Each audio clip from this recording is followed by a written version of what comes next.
भक्त की गर्दन यदि श्रद्धा से झुके तो ठीक, अगर जबरदस्ती से झुका दिया तो तुम झुकाने लायक नहीं रह जाओगे। भी ध्यान रखना कि जब आपने देखा नहीं उनको, उनसे बात नहीं हुई और आप उनके जनों से बात सुनकर उनकी तरफ चल पड़े, इस बात से हरि आपके ऋणी हो जाते हैं। भगवान इसी बात से ऋणी हो जाते हैं।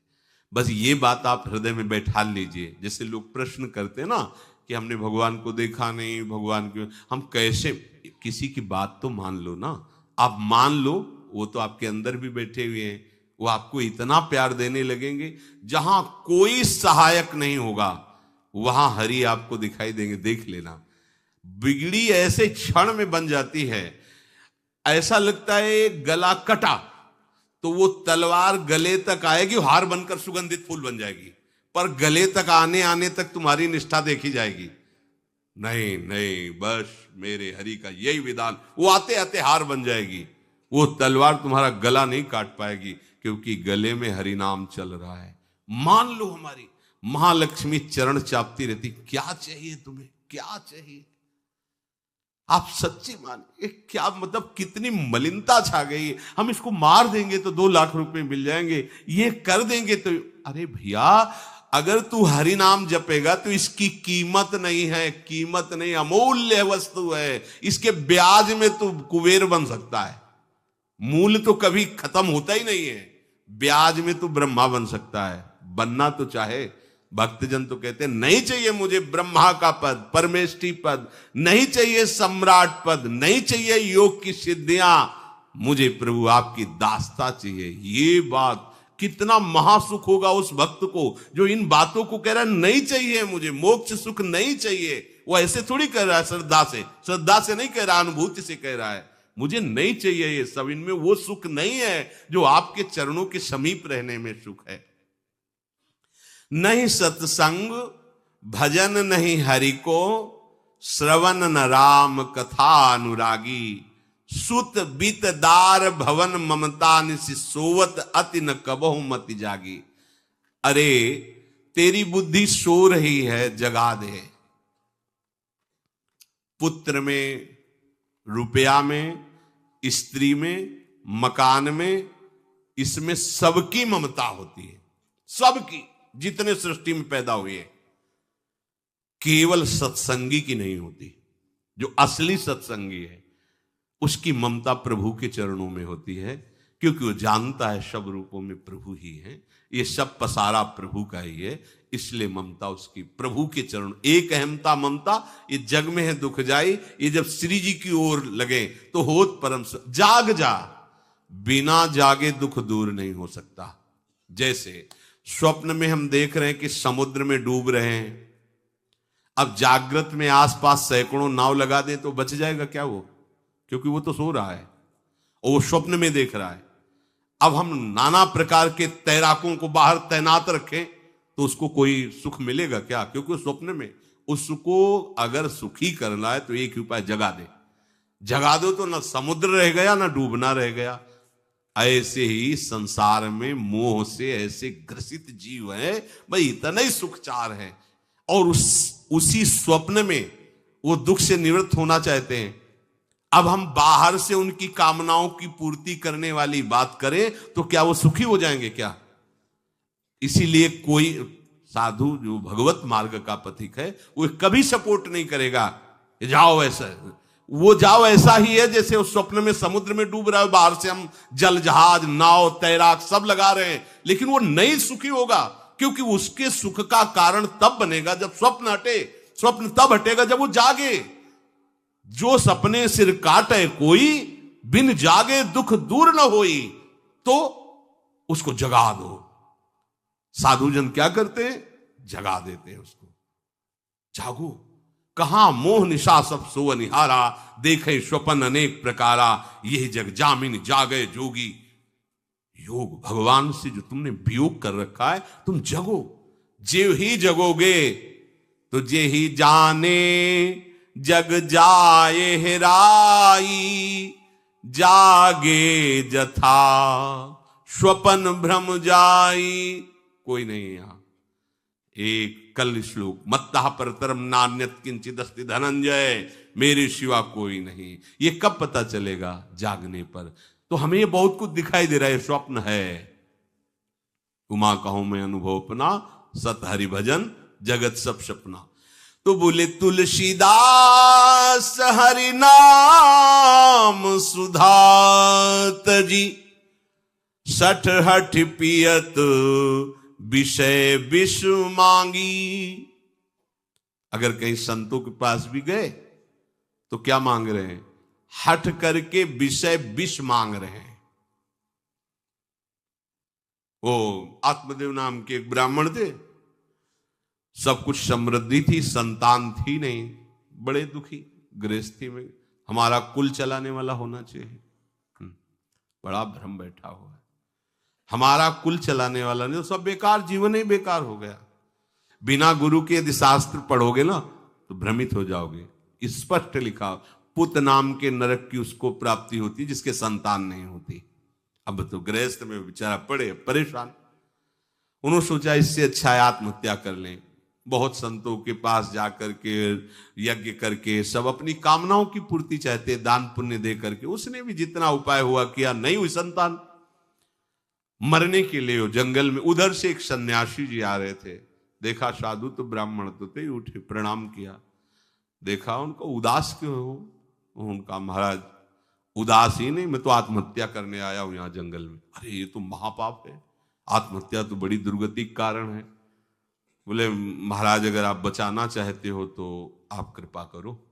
क्या क्या चाहते हो? बोले हमारे पास सब कुछ है, बेटा नहीं, बेटा नहीं दोगे तो हमारा जीवन बेकार। तो उन्होंने अंतर्दृष्टि से देखा और कहा 7 जन्म तक तेरे पुत्र नहीं भाग्य में तेरे लिखा है। तो उसने कहा फिर तो अभी मरते हैं, आत्महत्या करते हैं। 7 जन्म की बात, हम 7 दिन नहीं जिएंगे, हमें पुत्र चाहिए। संत का दयालु। देखो जिनके पास तपस्या और भजन का धन होता है, जब भगवान अधीन है तो कुछ भी कर सकते हो, कुछ भी कर सकते हैं। प्रारब्ध मिटाना कोई बड़ी बात नहीं। प्रारब्ध जानते हो, कोई देवता थोड़ी है, तुम्हारा पीछे का किया हुआ कर्म है। और इधर जोर का भजन है, भजन के प्रभाव से कर्म को नष्ट करने में देर थोड़ी लगती है। ये तो अच्छे शुभ कर्म करो तो तुम्हारा प्रारब्ध बदल जाएगा। भजन का प्रयोग प्रारब्ध बदलने के लिए थोड़ी है। पर वो ऐसा हट किए तो उनका देखो, हट करने से लाभ नहीं मिलता है। उनका हमें उपदेश नहीं, हमें पुत्र चाहिए। अगर आप भगवत प्रेरित होकर यहां आए हो तो आप हमें। तो उन्होंने तपस्या के बल से फल की रचना की और कहा जाओ अपनी पत्नी को ये फल पवा दो और इससे निश्चित पुत्र होगा। बहुत प्रसन्न, अब कामना पूर्ण थी तो देख लो, प्रभाव देखो कामना का। प्रसन्न हुए आए। धुंधुली नाम था उनकी पत्नी, नाम भी बहुत बढ़िया था, धुंधुली।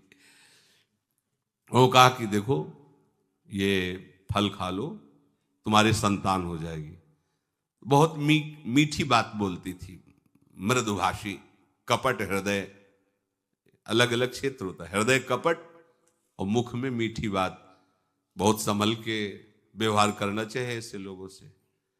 मधुरिया बानी, मीठी, क्या मृदु भाषा। नहीं प्रीतम, आप चिंता मत करो, फल ऐसे थोड़ी खाया जाता है, नहा धो के पवित्र होके फिर। हाँ उनका ये बात, तो आप अपने काम में लगो, हम पा लेंगे ऐसा। अब आपको विश्वास है ना? बोले विश्वास तो है, इसमें क्या विश्वास, आप भी तो चाहती ना पुत्र हो। बोले हाँ। वो जो ही गए सो अपनी बहन को बुलाया और कहा सुनो, अभी तो हम 4-5 रोटी कढ़ी चावल सब पा लेते हैं, पूड़ी खीर पुआ। गर्भ रहेगा तो पेट तो उसी से भरा रहेगा, तो हमारा भोजन रुक जाएगा। बोले हाँ ये तो बात है। जब पेट बढ़ेगा, अगर घर में आग लग गई तो फिर हम भाग नहीं पाएंगे, तो हम जल जाएंगे। ये निगेटिव सोच वाले लेते। और पंडित जी तो इसी बात में लगे कि गर्भ रह जाए तो क्या करें, तुम्हारा हम खाएंगे तो है नहीं, पक्की बात, पर करें तो क्या करें। पंडित जी को कैसे समझो? उनका देखो एक बात है, हमारे गर्भ है, हमारे कई लड़के हो चुके हो, गरीबी है ही है हमारे यहाँ। तुम कुछ पैसा दे देना और ये नाटक करना कि मैं गर्भवती हूं, बच्चा समय होने पर हम पहुंचा देंगे, हम घोषित कर देंगे हमारा बच्चा मर गया। तो पंडित जी को तुम नाटक में बताते रहना कि गर्भ है, बच्चा हो जाए, पंडित जी कह देना बच्चा हो गया है, तो बोले दूध पिलाने की समस्या आएगी, तो बोले ये तुम कह देना कि पहला पहला बच्चा है, हमारे वक्षा स्थल में दूध नहीं, हमारी बहन का था तो मर गया बच्चा, तो उनको बुला लेती तो बात बन जाएगी, बढ़िया बात हो गई। परीक्षा के लिए फल गाय को खवा दो, गाय को खवाया, ठीक समय पर गोकर्ण जी प्रकट हुए, दिव्य तेजोमय बालक, कान केवल वो गाय के, बड़े ही विद्वान और भगवत भक्त संत के द्वारा। कहा था 7 जन्म तुम्हारे भाग्य में, बच्चा नहीं तो नहीं है, देखा गाय के हो गोकर्ण जी प्रकट हुए। उधर उनके जो बच्चा पैदा हुआ वैसे ही नाटक के द्वारा पहुंचा दिया गया, वैसे ही पूरा जैसा पहले पक्का हुआ। अब उसने कहा कि हमारे तो स्तनों में दूध नहीं, हम अपनी बहन को बुला लें, उनका बच्चा मर गया। हाँ हाँ, हमारा बच्चा स्वस्थ होना, आप बुला लो, उसको हम धन भी देंगे, वो हमारे बच्चे की सेवा कर। अपने नाम से जोड़ करके उसका नाम रखा धुंधकारी, धुंधुली, और धुंधकारी अज्ञान का साक्षात स्वरूप। अब जैसे ही वो अवस्था बढ़ती गई तो उसके पापाचरण बढ़ना शुरू हुए। बच्चों के साथ खेलता, खेलते हुए बच्चों को उठा लेता और कुएं में डाल देता, मतलब घोर अत्याचार। गोकर्ण जी हर समय भजन साधन शास्त्र स्वाध्याय। जब और बड़ा हुआ तो माता जी को अपने डंडों से रोज पूजन करता, पिताजी को गाली लात थप्पड़। पिताजी तो रो पड़े, गोकर्ण जी से कहा कि बेटा हमारी गाय से प्रकट हुए पर भरोसा आप ही का है, बचा सकते हो। तो बोले पिताजी जाओ यहां से, भाग जाओ यहां से, एकांत जंगल में जाकर भगवान श्री हरि का भजन करो। उन्होंने 2 श्लोकों में उपदेश किया। दूसरा श्लोक ये, धर्मम भजस्व सततम त्यज लोक धर्मान, सेवन सदा साधु पुरुषं जहि काम तृष्णाम, अन्यस्य गुण दोष चिंतन मास मुक्त्वा, सेवा कथा रस मोहो नितराम पिबत्वम। हे पिताजी, अब तुम लोक धर्म का त्याग करके भागवत धर्म को स्वीकार करो, एकांत में जाकर साधु महापुरुषों के संग से उनके उपदिष्ट उपदेश के अनुसार आचरण करो, प्रभु की लीला कथा सुनो, ना कोई कामना ना कोई तृष्णा, किसी के गुण दोष का वर्णन मत करना, और सदैव भगवत सेवा भावना में रहना, इसी जन्म में तुम्हें भगवत प्राप्त। वो तो उधर गए, इतनी पिटाई की उसने मां की, मां कुएं में गिरकर आत्महत्या कर ली। फिर तो मनमानी आचरण, कुछ वैश्याओं को रखा और चोरी करके लाया। वैश्याओं ने सोचा किसी दिन पकड़ा जाएगा ये और हम, तो उसके हाथ पैर बांध दिए, चारपाई में ला के मुख में अंगार डाल, वो मरा भयानक प्रेत। कामना ने क्या किया, सर्वनाश। किसी को हरि विमुख होकर कभी सुख मिल सकता है?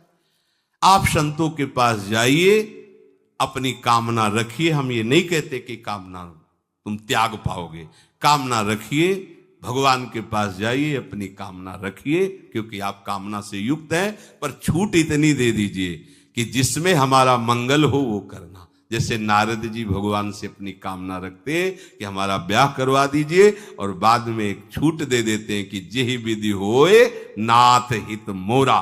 तो हरि को अच्छा लगेगा, गुरुजनों को अच्छा लगेगा कि इस कामना से इसका कोई जीवन बाधित नहीं होगा, वो पूर्ण भी कर देंगे। और अगर लगा कि इसका पतन हो जाएगा तो आप रोते रोते भी कामना की पूर्ति नहीं करेंगे। उत्तम बात तो ये है कि कामना हरि की प्राप्ति की करो, वो सर्व सुख स्वरूप है। किसी का अन्य आश्रय अन्य बल ना लेते हुए अपने श्यामा श्याम के चरणों का आश्रय लेकर निरंतर भजन करो, तो ये अनुभव हो जाएगा कि सुख किसे कहते हैं। अभी तुम्हें परिचय ही नहीं मिला, सुख किसे कहते हैं। सुख सच्चिदानंद है, सुख एक रस है, सुख अविनाशी है। वो सुख सदैव बढ़ता रहता है, घटता कभी नहीं। एक रस होते हुए भी प्रतिक्षण वर्धमानम है, कभी कभी अंत नहीं होता इस सुख का। ऐसे अनंत सुख के लिए हमें मनुष्य जन्म मिला है। प्यारे, इसे मत खोइए, हर समय राधा राधा राधा राधा राधा, और किसी को दुख मत दीजिए। कोई गंदा नशा मत कीजिए, कोई गंदे आचरण मत कीजिए, गंदा भोजन मत कीजिए जिससे अन्य जीवों को कष्ट हो। ऐसा कोई भोजन स्वीकार मत करो। इसी जन्म में आप देख लेना, इसी जन्म में आपको वो वस्तु मिल जाएगी, निहाल हो जाओ। हम किसी पक्षपात की बात नहीं करते। अगर इस छाती को बचपन से अभी तक ऐसा, तो हम कह देते कि भाई आगे कुछ भी हो, कोई भी हमारी गलती हो, हम ये मान सकते हैं, पर हमें ये पता चला कि बचपन से आज तक जलता ही रहा, कभी शांति नहीं मिली, भागता ही रहा पर कभी विश्राम नहीं मिला। पर हम ये आपको कह रहे हैं कि जैसा प्यार प्रभु वैसा अन्यत्र कहीं कभी कहीं नहीं मिला। और प्रभु के प्यार का मूर्तिमान स्वरूप हमारी प्यारी जू निहाल कर दिया प्रभु ने, प्यारी जू के चरणों का आश्रय और उनका परिचय देकर। पूछो बस, यहां वाणी मौन हो जाती है, प्यारी जू तो प्यारी जू। और हम ही नहीं, आप सब महाभाग्यशाली है। वृंदावन आए, राधा किशोरी जू के घर में आए और उनकी चर्चा सुन रहे, उनके सिद्धांत सुन रहे, कहीं ना कहीं आपके अंदर उनकी तरफ बढ़ने की इच्छा भी है। ये बहुत बड़ी बात है। बस इस इच्छा को, इस आशा को इतना बढ़ा लो कि कोई इच्छा न रह जाए, कोई आशा न रह जाए। हर समय निरंतर नाम जप करते रहो। तुलसीदास हरिनाम सुधा तज, भगवान नाम तज कर विष मांगते हो। सूकर श्वान सृगाल सरिस जन, जनमत जगत जननी दुख लागी। ए काहे को ऐसी गालियां सुनोगे, ये गालियां है। ए सुअर कुत्ता की तरह जीवन व्यतीत करते हो। धिक्कार तुम्हारी मां को जो तुम्हारे जैसा पुत्र जन्मा। अपनी इंद्री की पुष्टता के लिए दूसरों को मार देते हो, चाहे रसेंद्री चाहे जनेन्द्री। इंद्रियों की पुष्टता के लिए जानवर जैसा बर्ताव करते हो। कैसा तुम्हारा जीवन है। केवल एक क्षण के सुख के लिए दूसरे को जला दिया, काट दिया, मार दिया। चाहे रसेंद्री का सुख चाहे जनेन्द्री का सुख, एक क्षण के सुख के लिए उसका गला काट दिया, उसको रांध के खा रहे हो, उसके साथ भोग किया, उसको काट के फेंक रहे हो, उसको जला रहे हो। क्या तुमसे तो अच्छा सुअर कुत्ता है कि वो अपनी योनि के अनुसार बर्ताव कर रहा है। तुम मनुष्य योनि होकर ऐसे गंदे काम करते हो। सुधर जाओ। कैसी मलिनता छा गई है, कैसी मलिनता। अगर उनको शब्दों से बोलें तो बहुत बुरा लगेगा। इस शरीर में क्या है। अगर यहां से चमड़ी हटा दी जाए तो यहां मलाशय है, मल भरा हुआ है, मूत्राशय है, उनके द्वार हैं। संसार का सबसे बड़ा सुख यही माना जाता है। ये मल मूत्र का भांड शरीर चिकना रहे, स्वस्थ रहे और इसी को भोगने को मिले, बस यही तुम्हारी पूर्णता है। ऐ सुखरास स्वरूप भगवद अंश, तू इस प्रकृति के रचे हुए खेल में कभी तृप्त नहीं हो सकता। विचार करके देखिए, आपका मन कहां आपको फंसा रहा है। मल है तो मल द्वार है, मूत्राश्रय है तो मूत्र द्वार है।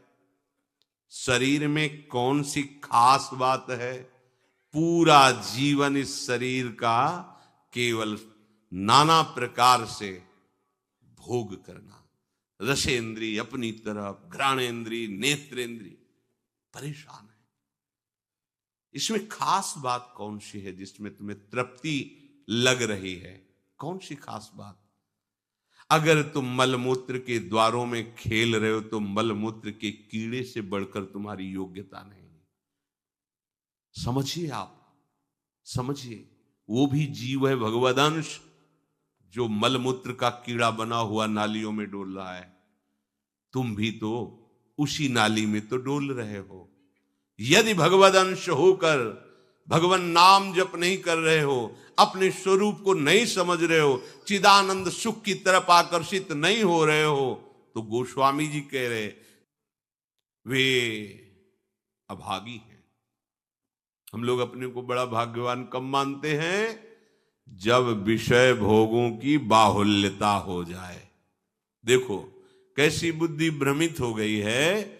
अभाग्य को हम भाग्य मान रहे हैं। बड़ा आश्चर्य होता है। कैसा मतलब, अगर उनको बोलना अच्छा नहीं लगता, पर यह है कि समझ जाओ तो भाई समझ जाओ। जिन अंगों को छूने के बाद कई बार पवित्र करने के लिए रज आदि लगा करके, उन्हीं अंगों पे तो आसक्ति है तुम्हारी। उन्हीं अंगों को तो तुम सर्वस्व सुख समुद्र मान रहे हो। क्या है। बहुत बार जन्मे हो, मरे हो, भोगे हो प्यारे, ये एक बार प्यार कर लो हमारे प्रभु से, एक बार कर लो। ये भ्रम बिना भगवद आश्रय के भव भय भंजन पद विमुख अभागी। ये माया का, अविद्या का भ्रम नष्ट करने वाले जिनके चरणारविंद हैं, उन श्री हरि से तुम विमुख हो। अरे अभागी, तुम नरक तुल्य भोगों को भोग रहे हो। ये बिना सत्संगी के ये शब्द नहीं पचा सकते आप, क्योंकि आप उसी में रमण करते हैं। आपको लगेगा क्या है, फिर जिंदगी क्या रह गई। अरे अभी देखा क्या है, जिंदगी क्या है।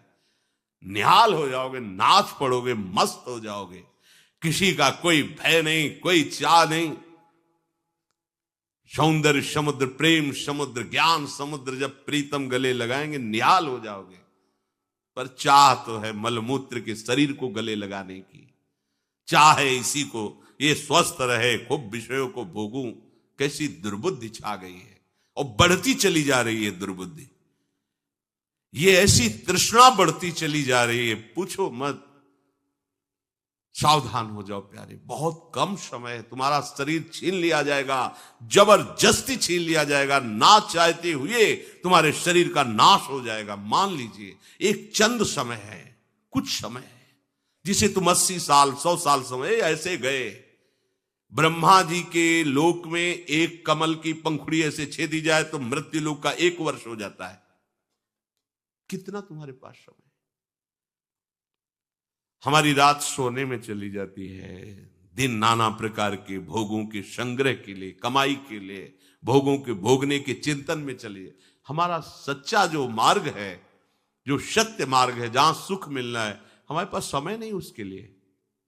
किसी से बात, हमारे पास समय नहीं है। वाह, समय का बढ़िया सदुपयोग कर रहे हो, परिणाम तुम्हें समझ में आएगा। गोस्वामी जी कह रहे हैं कि निशिवासर रुचि पाप असुचि मन। ये मन अपवित्र हो चुका है भोगों का चिंतन करने से। रात दिन पाप हो रहे हैं, समझ में नहीं आता कि हम पाप कर रहे हैं।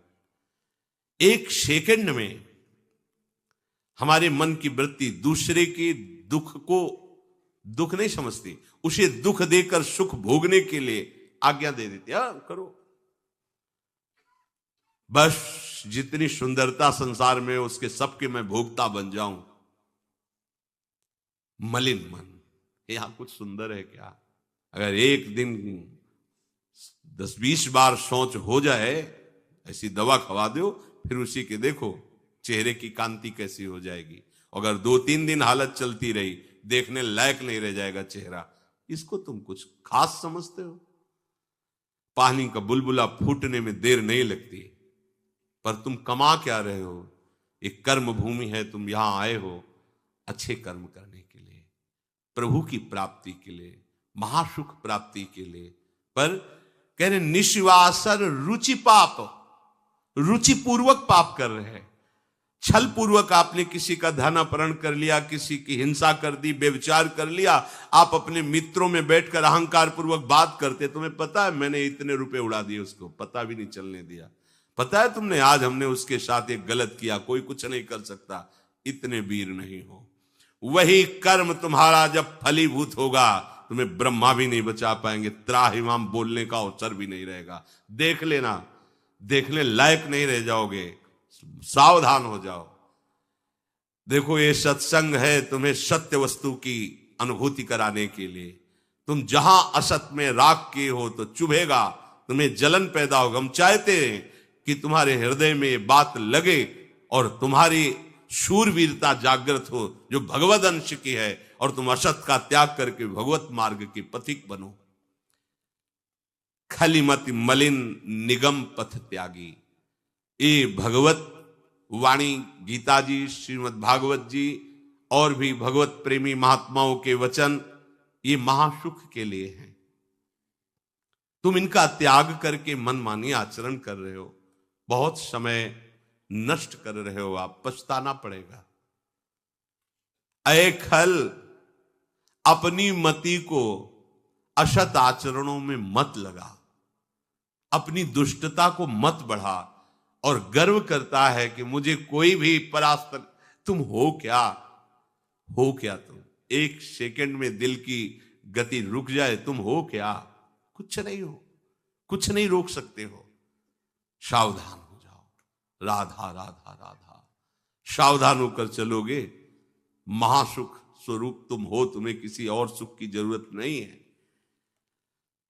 हमारी दुर्दशा ऐसी क्यों है? नहीं सत्संग, सत्संग केवल भगवत प्राप्ति के लिए होता है। बड़े भाग पाइप सत्संगा, बिनय प्रयास होए भो भंगा। ये मनोरंजन नहीं है, इसीलिए सत्संग मिलना दुर्लभ होता है। अगर भगवद वार्ता किसी को प्रसन्न करने के लिए, उनके मन को घसीट करके अपनी वासनाओं की पूर्ति के लिए किया जाता, उसे सत्संग नहीं कहते।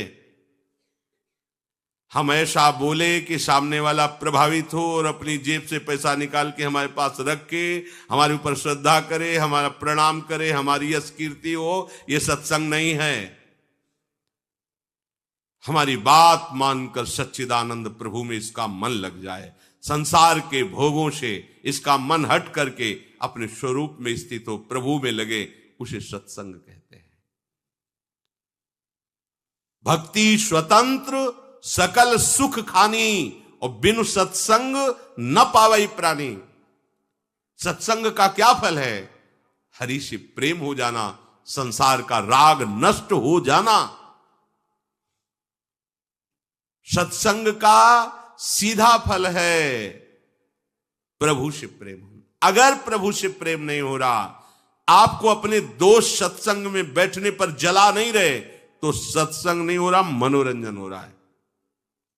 जहां सभा में बैठने से आपके आग लग जाए, इतना गलत मैंने किया, इतना मैं गलत हूं, कब मैं इससे हो, जान जाओ कि सत्संग हो रहा है।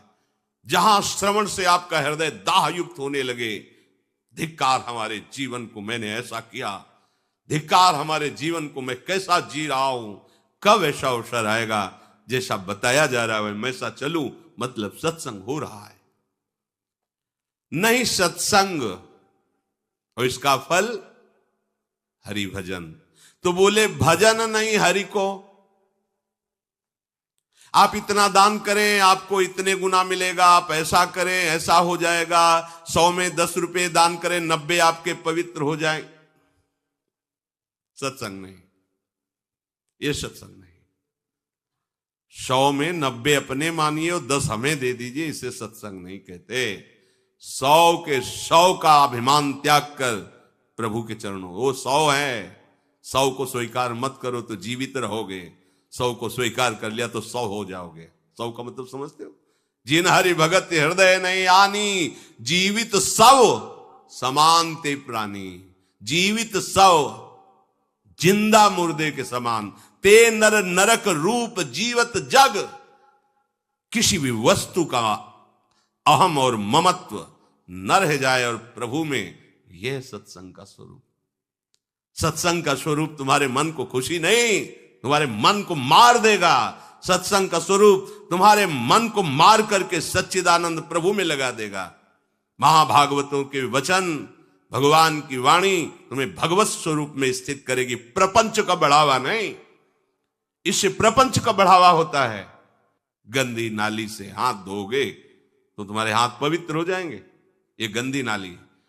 अधर्म का आचरण करके तुम सोचो उसमें दान कर दें, कभी पवित्र नहीं होने वाले। भ्रम मत करना, दान शब्द वहां लगता है जो धर्म पूर्वक कमाया हुआ है। 4 रोटी कमाई, 1 रोटी किसी भूखों को दे दो, ये मंगल होगा।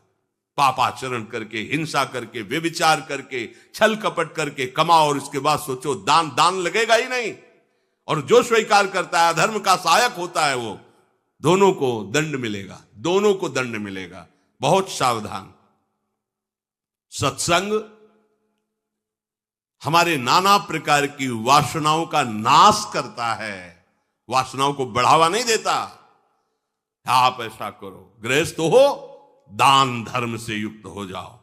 हां, देखो ना हरिपाल जी ने चोरी करके भगवान को रिझा लिया, बेमतलब का शब्द।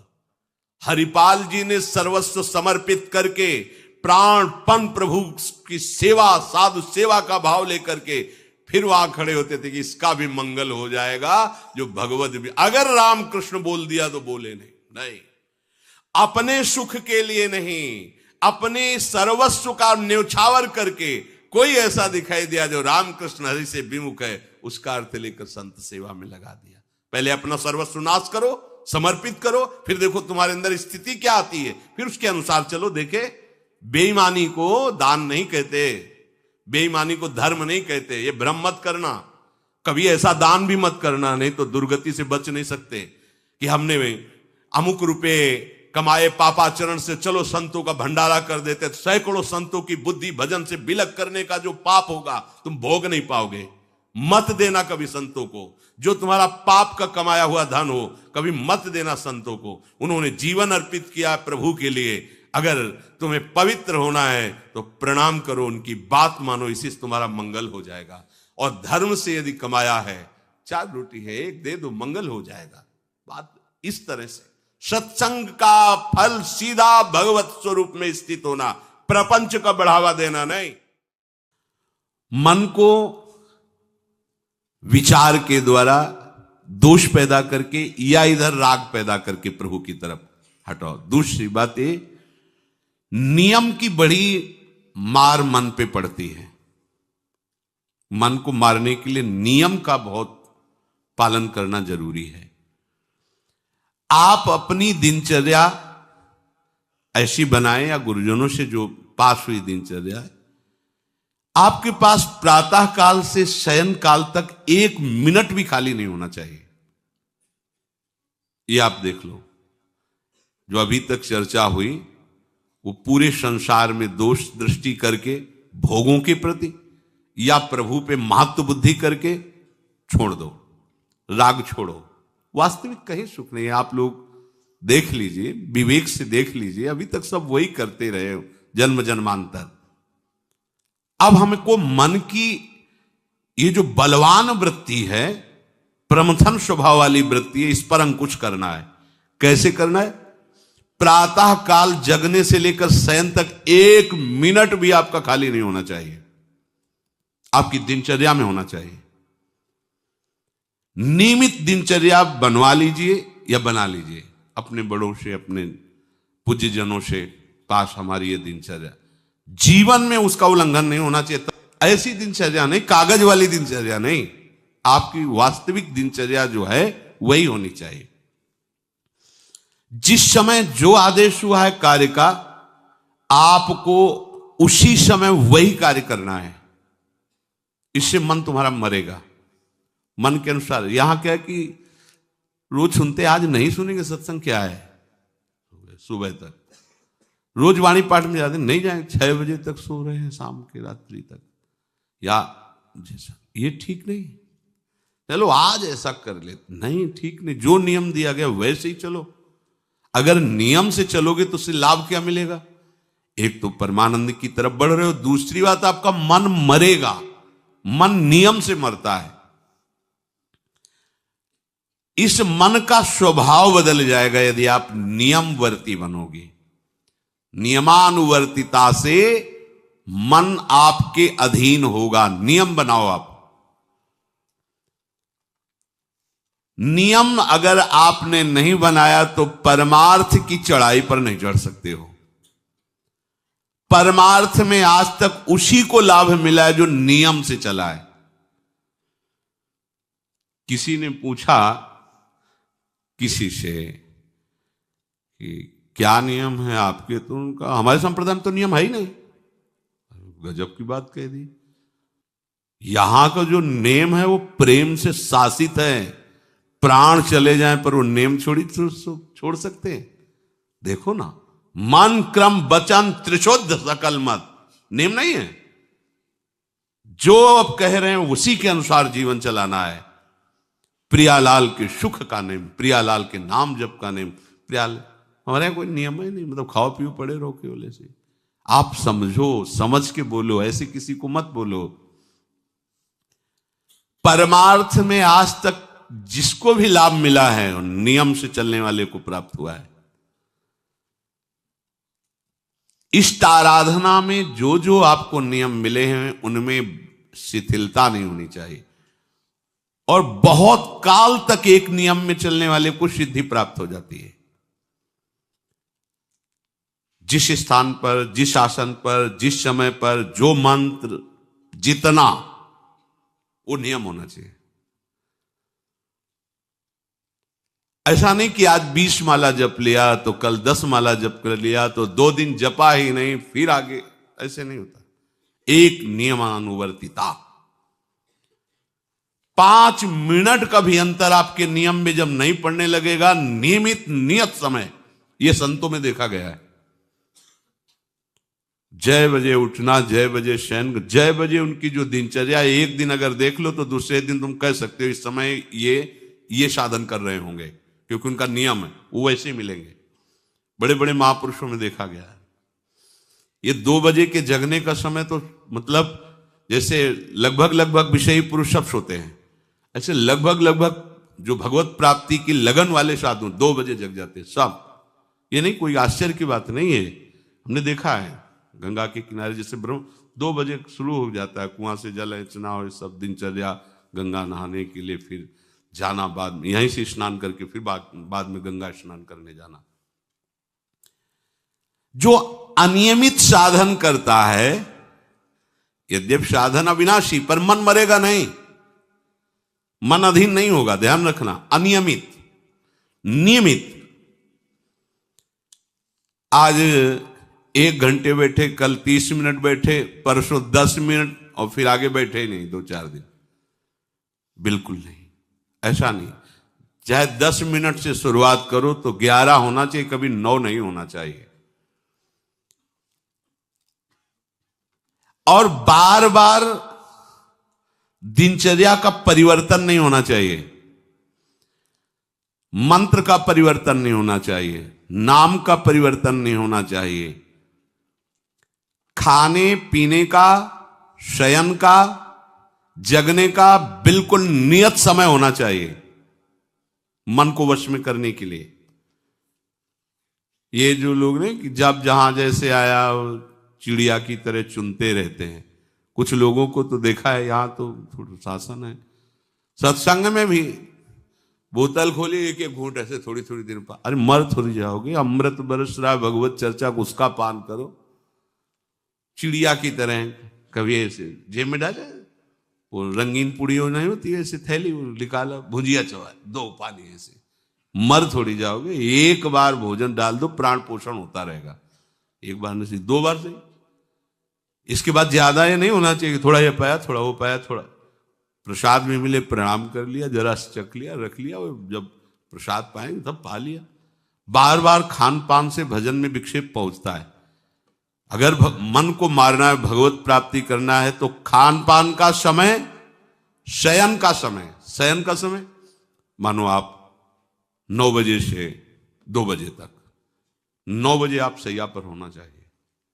2 बजे आप सैया छोड़ ही दो, नींद आई हो या ना आई हो, इससे कोई मतलब नहीं। नियम सो नियम, ये नहीं आज रात में नींद नहीं आई तो आज सो लेते, नहीं, उठो तुरंत आपकी दिनचर्या। अपने लोगों ने अभ्यास जब किया ना, तो उसमें यह नहीं कि जग के विचार करना है कि उठना है। जेव ही घड़ी पर दृष्टि गई, आज तक भगवत कृपा से कभी अलार्म नहीं लगाया, बचपन से लेके अभी तक।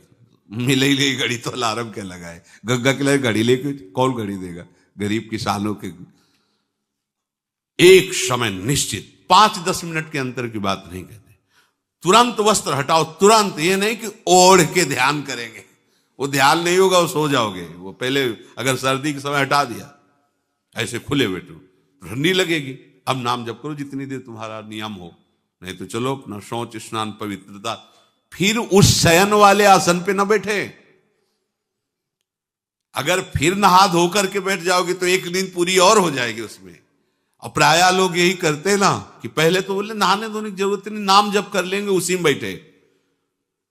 ओढ़ के अगर बैठ गए तो सूर्य उदय हो गए, कितने नाम जपा उनको खुद पता नहीं, क्योंकि वो कम्बल की उसमें, या नहा के जल्दी से ओढ़ के बैठ गए फिर सो गए।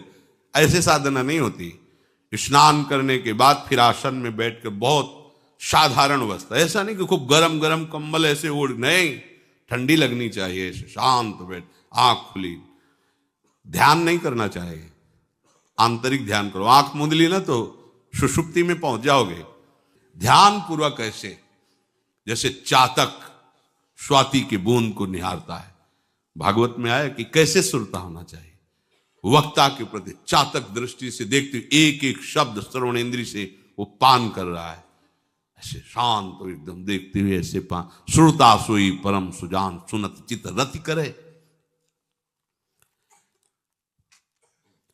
आपके वस्त्र पहनने का ढंग, चलने का ढंग, बोलने का ढंग सात्विक होना चाहिए। सोमवार को अमुक रंग का, मंगल को अमुक रंग का, बृहस्पति को अमुक रंग का, ऐसे चलने की भी अलग अलग स्टाइल, अलग अलग से डालना का। अगर भगवत प्राप्ति करनी है तो सात्विक चाल हो, सात्विक भाषा हो, सात्विक वस्त्र हो। इनका भी बहुत प्रभाव पड़ता है, वस्त्रों का भी प्रभाव पड़ता है, चाल का भी प्रभाव होता है। अभिमान की चाल देखना, छाती में हड्डी हड्डी पर फैला के चल रहे मानो सूरवीर है। हाँ, जांघ में मांस नहीं है, केवल पैंट ही पैंट दिखाई दे रहा है, बात ऐसा अभिमान है, ऐसे टांग चला मानो। ये सब नहीं, सात्विक वृत्ति से चलो, सात्विक कपड़े पहनो। ऐसा नहीं कि अब लाल ही पहनना है तो अमुक कंपनी का आना चाहिए, लाल रंग का या पीले रंग का। कितने का स्वेटर? बोले 1,70,000 का है। अपना जीवन सात्विक हो, सात्विक वस्त्र भी वस्त्र आभूषण, और हमारा चलना भी सात्विक हो, हमारा बोलना भी सात्विक होना चाहिए। अब इसके बाद उपासक को देखो, ये तो नियमावर्तिता हुई। अपने मन के ऊपर हर समय दृष्टि रखनी। उपासक शब्द इसीलिए है, विषयी पुरुष नहीं रख सकता। उपासक को हर समय मन पर दृष्टि रखना है। क्या सोच रहा है, ऐसा क्यों सोच लिया इसने, ऐसा क्यों ये प्रेरणा है? क्या हमारा भोजन गलत हुआ, क्या संग गलत हुआ, क्या हुआ? पूरी जांच हो रही। आप सच्ची मानना, प्रारंभिक बात तो अलग है कि मन पूर्वश, नहीं तो ऐसा नहीं है कि काम के विषय में सोचने लगे, ये लोभ के विषय, ऐसा नहीं है। आपका संग गलत हुआ, आपका दर्शन गलत हुआ, आपका गलत श्रवण हुआ, भोजन गलत हुआ तो ही हो सकता है। नहीं, ऐसे नहीं कि भगवत चिंतन की धारा में बीच में काम आ जाए, बीच में क्रोध आ जाए। प्रारंभ में तो ऐसा होता है, लेकिन आगे बढ़े हुए उपासकों को फिर ये दिनचर्या में अपनी जांच करनी, क्या गलत हो गया, आज क्या खाया जो हमारे मन में ऐसे विचार आ रहे हैं, आज किसका संग किया जो हमारे मन में ऐसे विचार आ रहे हैं। यद्यपि बड़ा कठिन है मन की जांच करना, क्योंकि हम मन ही बने हुए हैं, तो जांच क्या करेंगे? जांच तो वो कर सकता है जो थोड़ा मन से अलग हटा है ना, दृष्टा भाव देख रहा है मन को। हम तो मन ही बने हुए हैं, जो चाहता है वो हम चाहते हैं। देखो ना, बहुत बातचीत से समझ में आता है। आज हमारी ये खाने की इच्छा है, आज वहां जाने की इच्छा है, तुम्हारी थोड़ी, वो मन की है। थोड़ा अलग हट करके देखो, फिर उसमें निर्णय करो, सही है या गलत। जो जो विचारों में आप सपोर्ट दे देंगे वो मन के संस्कार बन जाएंगे। आप सपोर्ट नहीं देंगे तो संस्कार नहीं बनेगा। ये बहुत खास बात है।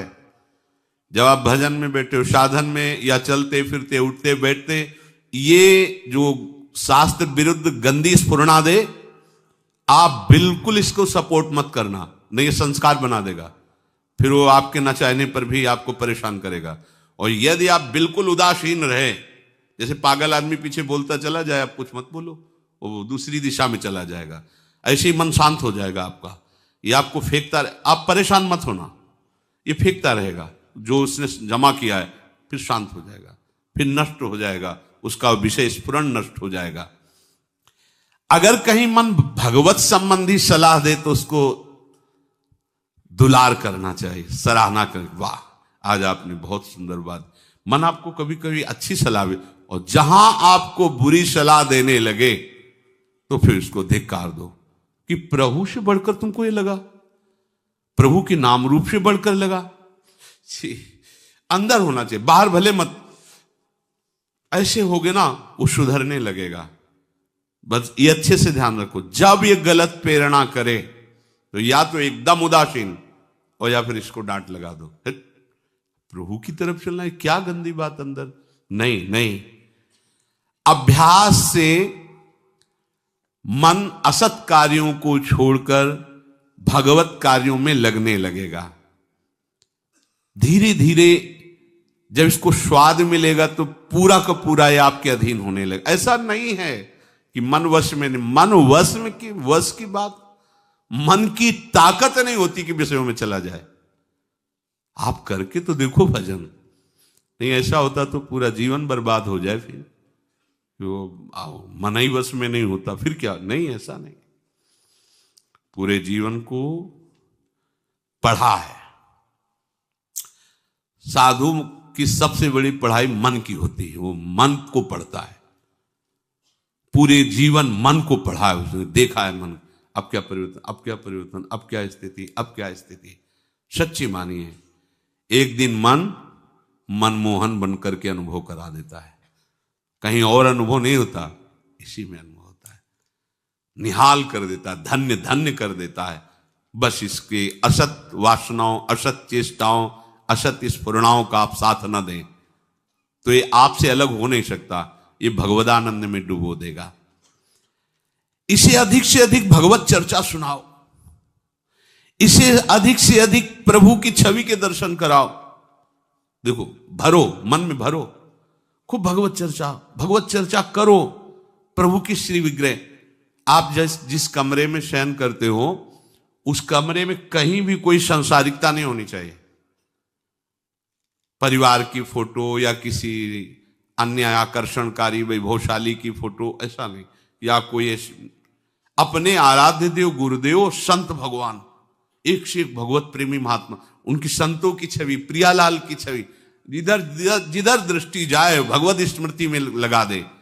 उठते बैठते अपना तो कमरा अंदर से ऐसा ही होना चाहिए। पूरे कमरे में नाम लिख लो, राधा राधा राधा वल्लभ सिंह, राधा राधा राधा राधा, या लिखी हुई टांग, बहुत आपको लाभ मिलेगा। जिधर अब राधा राधा राधा, अखंड स्मृति। और उस जो आपका वास्तविक साधन कक्ष हो, शयन कक्ष हो, अगर ऐसा हो जाए तो बहुत बढ़िया है। अन्य का प्रवेश ना हो, कोई भी हो, सदगुरुदेव की शिवा, आराध्य देव की शिवा, उसका आप देखना, इसका बहुत बड़ा प्रभाव होता है। कई बार इस बात का अनुभव हुआ कि जैसे बाहर मन विक्षिप्त हो गया किसी बात से, किसी उपासक से, और जे भी तो एकदम जैसे एकदम बदल गई व्यक्ति, और भजन बड़ी तीव्रता से होने, क्योंकि वो आप परमाणु भजन के, वो भागवती कक्ष होता है। इसके लिए भाई जी ने भी सावधान किया है। अगर ऐसा हो जाए तो मान लो असुविधा है तो कोई बात नहीं। अगर ऐसा हो जाए कि भगवत मार्ग के पथिक का जो वास स्थल है, जहां वो शयन करता है, बैठता है, उसमें सांसारिक पुरुषों का प्रवेश ना हो। इसलिए हो सकता शब्द लगाएगा, एक ही परिवार में रहते हो, आप ऐसा झगड़ा करोगे कि हमारे कमरे में ना जाए कोई रिश्ते नातेदार या अन्य परिवार के सदस्य, कठिन हो जाएगा। अगर हो सकता हो तो भगवत प्रेमी महात्मा के सिवा, भगवत भजन करने वाले के सिवा प्रवेश न हो, तो आप देखो कि उस कमरे में ऐसी परमाणु आ जाएगी कि आपका मन वहां प्रवेश करते ही भजन में लगने लगेगा, बड़ी शांति का अनुभव होगा। इसे खूब भगवत चर्चा सुनाओ, भगवत चर्चा करो और भगवत श्री विग्रह के दर्शन कराओ, बड़ा लाभ मिलता है। जिसे आप जहां शयन कर रहे हो, सामने अगर अपने आराध्य देव की छवि हो ना, बार बार बार बार दर्शन का शौक, और कभी कभी तन्मयता एकाग्रता करते हुए अगर शयन कर जाओ तो स्वप्न में वही छवि के दर्शन करते हुए पाया जाता है। एकाग्रता का बड़ा महत्व है। अगर आप नाम में एकाग्र करके सो जाओ तो आप देखो जगते समय आपकी वही नाम चलता मिलेगा। मन के कहने में कभी अपने आप को मत फंसाओ। मन लोभी, मन लालची, मन चंचल, मन चोर, मन के मत चलिए नहीं, ये पल पल में कुछ और, ये भटकाता रहता है। जब तक ये प्रभु की तरफ आपको प्रेरित ना करे तब तक इसको अपना दुश्मन मानकर इसका विरोध ही करते रहिएगा।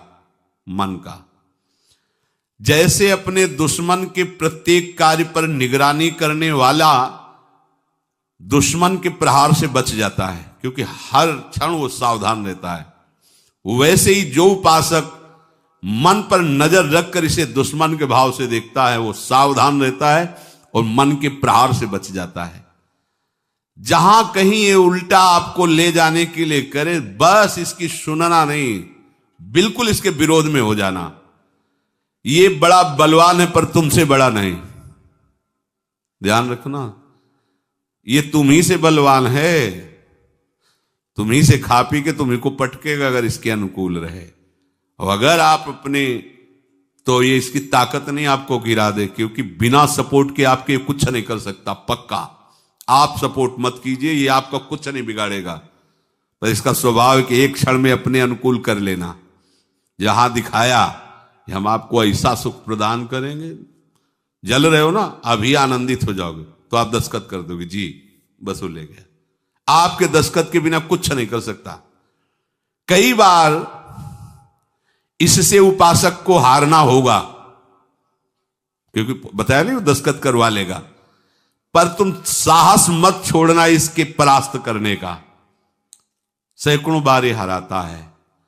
सच्चा उपासक वही है कि गिर करके, हार करके भी उसको हराने का उत्साह न छोड़े। ये हरा देता है, बहुत बार हरा देता है, क्योंकि पूर्वाभ्यासी बहुत दांव पेच जानता है। हमको अपने अधीन किए रहता, कई बार तो ऐसे ढंग से हराता है कि समझे नहीं आता कि मुझे हरा रहा था क्या। जब हार गए तब लगता है हाँ हार तो गए, इसका मतलब हमको हरा रहा था। हिम्मत मत हारना, जीत तुम्हारी होगी, क्योंकि तुम प्रभु के सीधे अंश हो और ये तुम्हारी ताकत से बलवान हो रहा है। दृढ़ता से लड़ो तो दिन दिन तुम्हारा बल बढ़ेगा और मन का बल घटेगा। और यदि इसका सपोर्ट करते रहोगे तो इसका बल बढ़ेगा, तुम्हारा घटेगा। तुम इस पर जिस दिन विजयी हो गए तो ये मन मन न रहकर श्री कृष्ण हो जाएगा।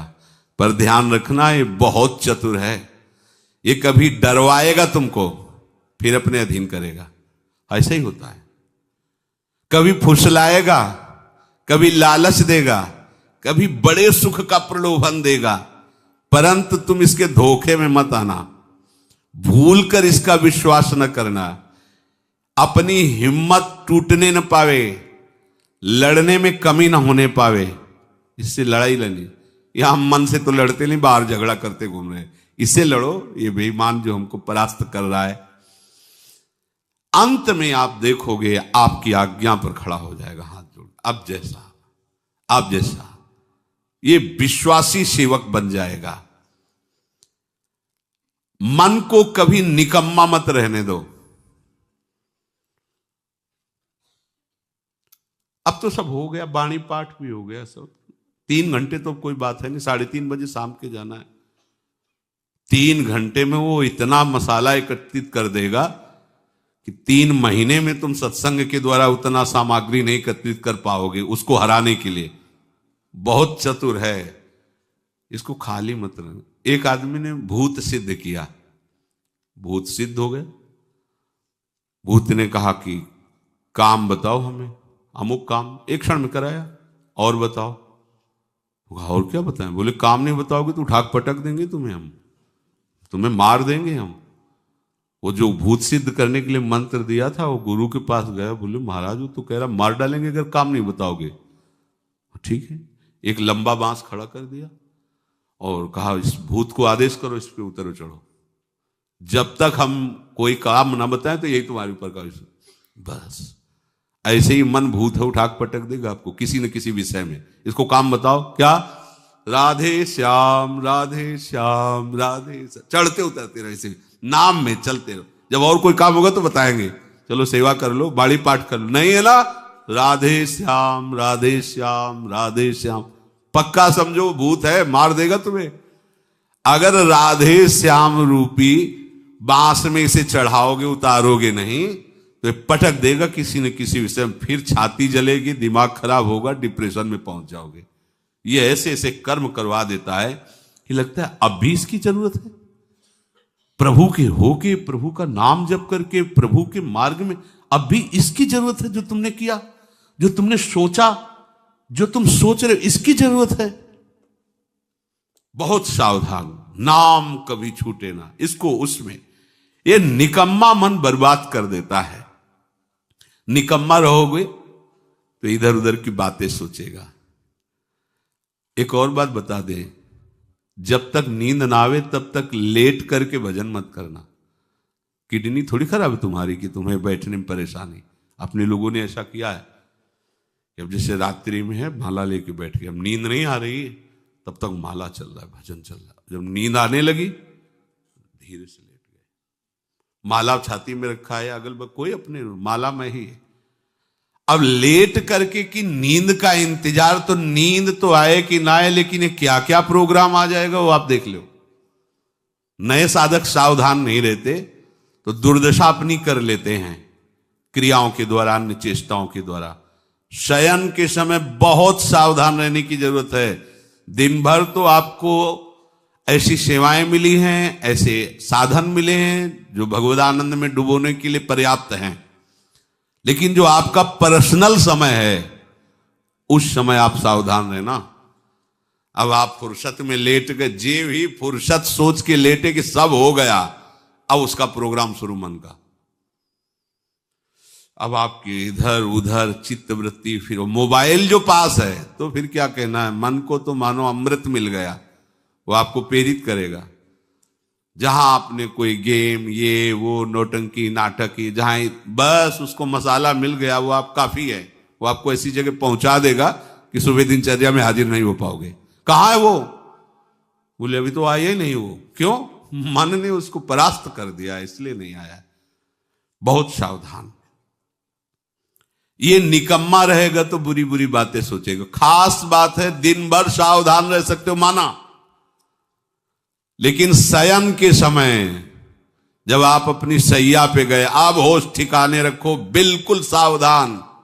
यहां थोड़ी तुम्हें सावधान रहने की जरूरत है, अभी तो सावधान आई हो, नहीं तो अभी खड़े हो, तुम्हारे पितर तक तृप्त हो जाएंगे अभी है। लेकिन कमरे में सिटकिनी बंद, अब शयन के लिए गए, अब होश में, यही होश खो जाते हैं। ध्यान रखना, मन आपसे ऐसी चेष्टाएं कराएगा, क्रियाएं कराएगा, ऐसा दर्शन कराएगा, ऐसा सोचवाएगा, पूरे दिन की साधना को मटिया पलेट कर देगा, पोछा लगा देगा। हमारी प्रार्थना मान लेना, जब तक नींद ना आवे तब तक सोने के लिए आप लेटना नहीं। यदि जवान साधक हो, माला हाथ में, ऐसे दोनों हाथ कब्जे में है, जवान से नाम या मंत्र अंदर। अब थक गए, सो गए तो ऐसे सो जाओ, आपकी शैया परम पवित्र है। अगर घंटा 2 घंटा इंतजार नींद का तो पक्का वो भ्रष्ट करा के रखेगा, पक्का। हमारी बात लिख लो। सावधान, शयन के समय हर उपासक सावधान। उस समय विशेष आवश्यकता आपको भजन की है, क्योंकि वो एकांत है और आपके ऊपर उस समय मन को हावी होने का अवसर मिल गया। इसलिए सावधान, सत्संग को सुना जाए।